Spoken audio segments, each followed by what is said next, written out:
West Ham Grumble here on West Ham Network. So look, we all know what we're going to talk about. We had two hard games, well fought games against the supposed two teams in the top six in the land. And Spurs, they came to town, came to London Stadium, and you know, they had their chances. They had periods of the game that they were better than us, but we also, you know, we stood firm, we grew into the game, and guess what? The last 20 minutes, I think we could all agree, we could have had them. We could have scored 3 or 4. We had some, especially 2 glorious chances.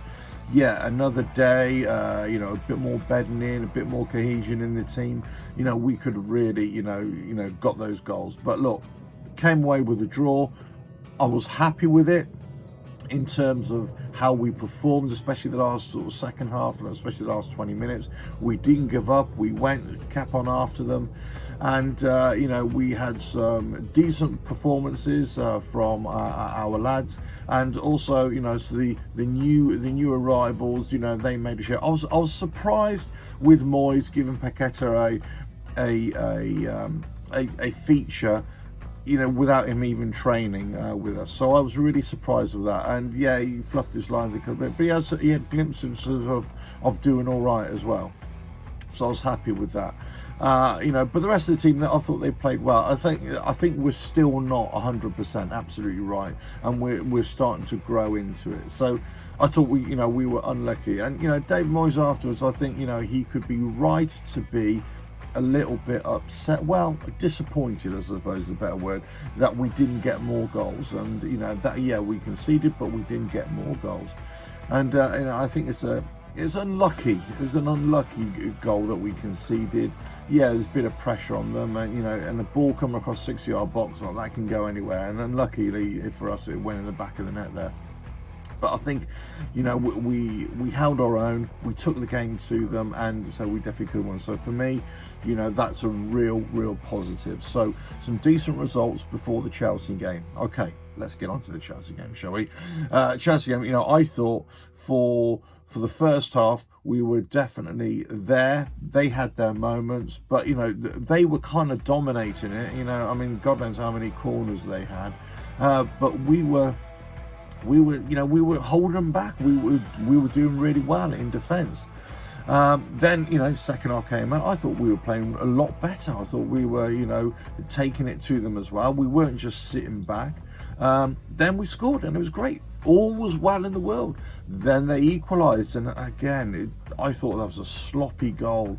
Sloppy in the way we reacted in defence, but also sloppy the way it just, you know, got by Fabianski there. So I think he can feel a bit disappointed there that, you know, we let that goal in. But look, the thing we all want to talk about here is, look, they went on to score their second goal, and again, it was a well taken goal, you know, and you could question the defence of closing down, but I think it just came across so quick, and he rifled it, Havertz into the net, and that's the way you go. I can't really blame Fabianski for that.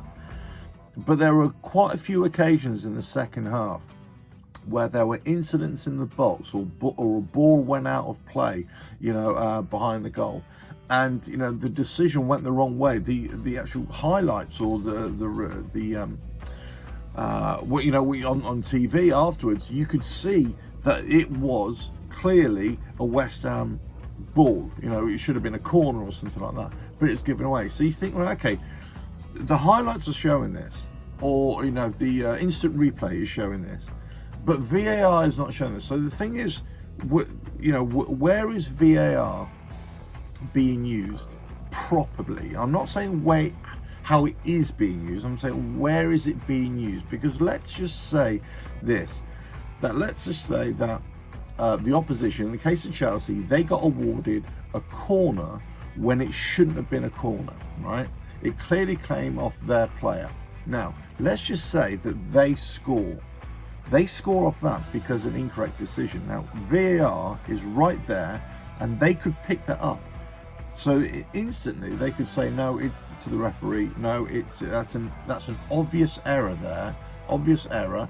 So therefore, you need to award a goal kick instead of a penalty. That's right, instead of a corner.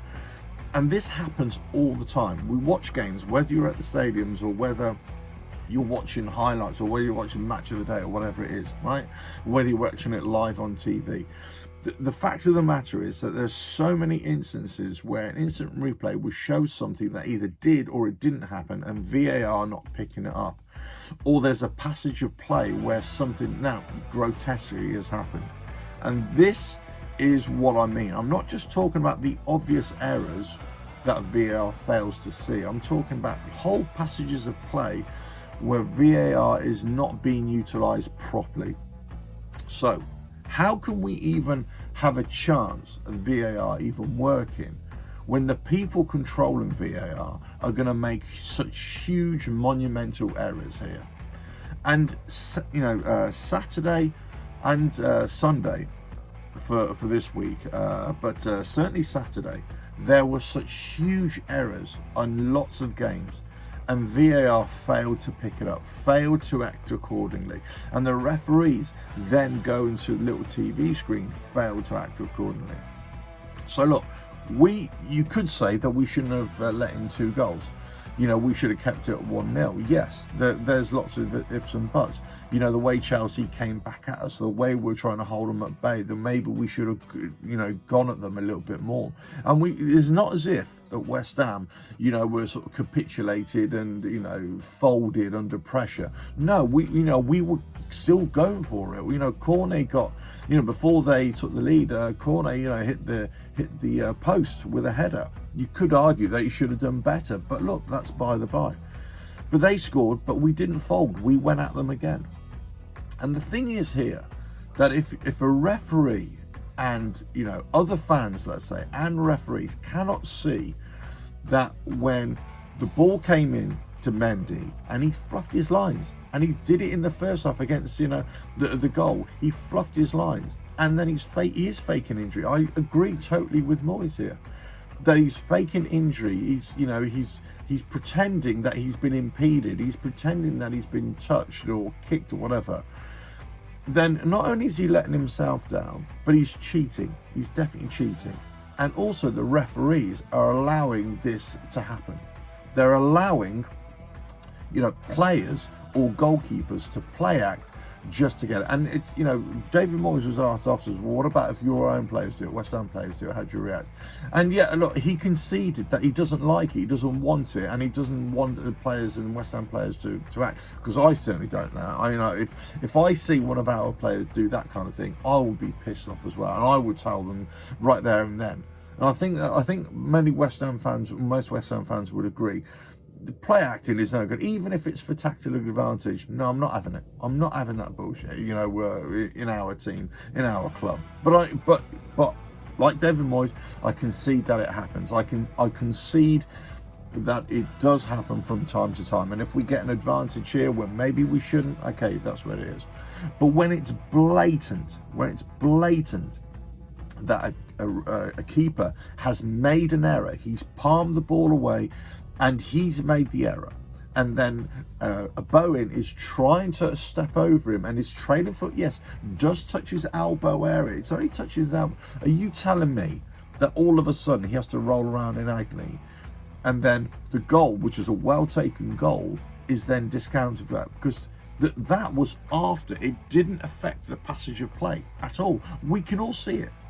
Pundits can see it, all the highlights on TV can see it. Anybody making a statement or making a comment about that passage of play can definitely see there was nothing wrong with that goal. But the people in VAR are looking at it and they're saying, what the hell are you looking at? What are you looking at? Why are you looking at it? To say to the referee, right, go look at this again. So you're wrong in VAR, the people, and this always comes down to people, isn't it? It's not about technology. It's not about, because VAR, for the most part, when you talk about technology and you start analysing, fine offsides and everything, yeah, it takes it to the millimetre. But for the most part, we can all agree that VAR gets the decision right in terms of, those fine decisions where they, put the lines on the screen and they can work it out. It's frustrating for us as fans in the stadium. I think VAR is wrong. We can all agree there's lots of things wrong with VAR, the efficiency, the speed, but also especially in the stadiums, because you're kept in the dark of what's actually going on.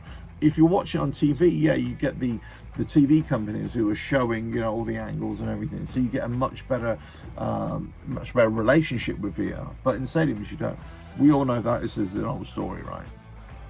But when they're making such a monumental error, and they're directing, they've got all the footage, they've got all the angles, and you're telling me that you're directing the referee to go and look at the screen, and then the referee then is so blinded by this that he can't even see that there's, you know, it's wrong. There's only one referee for Football Shit's game, one referee of the weekend who actually was sent to the little TV screen, and he said to VAR, those people sent him and said, no, I'm sticking with my decision. And fair play to him. Fair play to sticking to your guns and saying, no, I'm not, no, I'm okay, I'm okay with my decision. And this is what's happening. The VAR, those people in the VAR are being, they're just making rubbish decisions. Now, I understand that, you know, within the corridors of power of VAR, there's going to be big changes coming.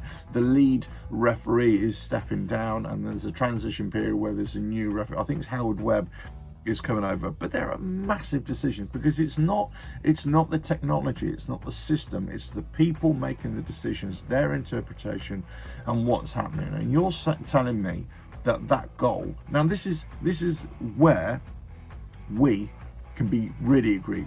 Not only do we get this goal disallowed, which was a good goal, disallowed, we lost a point. So that means now we've got 4 losses. The 3 losses, you can't blame anybody else, you know, and I've been really critical of that, you know, blamed us for everything on that. But actually, this one, we should not have lost it. We should not have lost it. Now, it doesn't matter whether we deserved it, whether Chelsea had the better balance of play and all that sort of stuff, you know, it's irrelevant. The relevant here is that we had a goal disallowed that could have got us a point instead of a loss. That puts extra pressure on the players, that puts extra pressure on the manager, and all for, you know. So what about, let's say, in the worst case scenario, when we had a really bad season and we get relegated, so we could buy a point, or by, you know, whatever, yeah, buy a point. That means that decision, that wrong decision, has sent a team down. What about if it costs us a European place? Okay, I don't think we're going down, of course, but I'm saying, but it costs a European place, right? We can't get into Europe for whatever reason, or it stops us getting into the Champions League, or Europa League, or a Conference League. You know, what about that 1 point would determine which position in the league we end up in, and that affects our financial position as well, because, you know, each position in the league that you end up, you get extra money for. So everything, that decision has cost West Ham in so many different ways. And the thing is, it didn't need to happen. These are not genuine mistakes. These are absolutely ridiculously bad mistakes. We can all agree.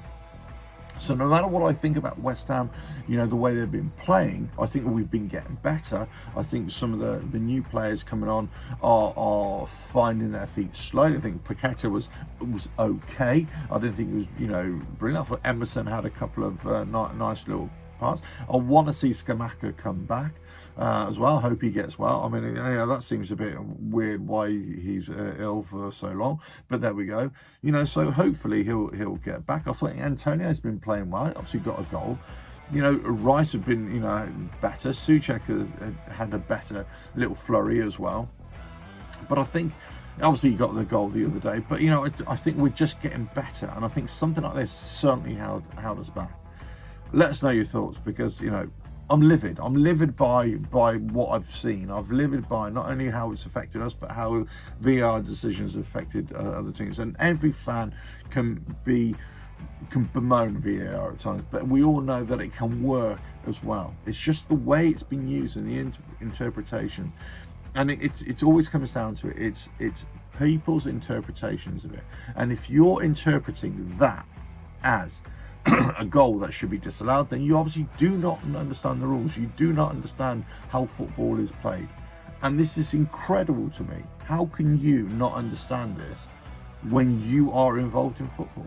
How is it that you, sitting in a remote office in the VAR heartland there, whatever you are, you know, and your body of people there, you're all coming to the same conclusion, that's wrong? What are you doing? What the hell are you doing? And I'm sure every fan channel that's been affected by this, every West Ham fan channel, every, Twitter, account, whatever, it's all going to be the same thing if they haven't already.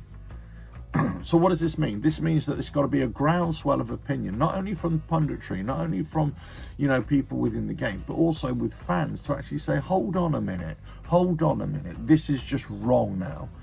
You cannot do this. You cannot just be this body that keeps on making such terrible decisions. We're not talking about fine decisions here, which could be interpreted either way. We're talking about clear and obvious decisions, and that's what VAR was brought in to overrule clear and obvious errors, and they're making the biggest errors themselves. Let us know your thoughts on this. I pretty much guess what that opinion will be. Listen, but we got interesting games coming ahead next couple of weeks. Obviously, we got Europa Conference ties on the Thursdays. Then we got Newcastle coming up as well. Should be an interesting one. But listen, wherever you are, all I can say is, down with VAR and up with the hammers. All I can say is, don't forget to subscribe, hit that bell, like and share. And all I say, check out all the other videos on the West Ham Network. But let us know your thoughts about the games against Tottenham, against Chelsea, how we've played, how we were robbed, and how maybe we should have done better, got a couple more goals, and not even put ourselves in the position that we find ourselves. But there we go. Catch you again. Ta-ra.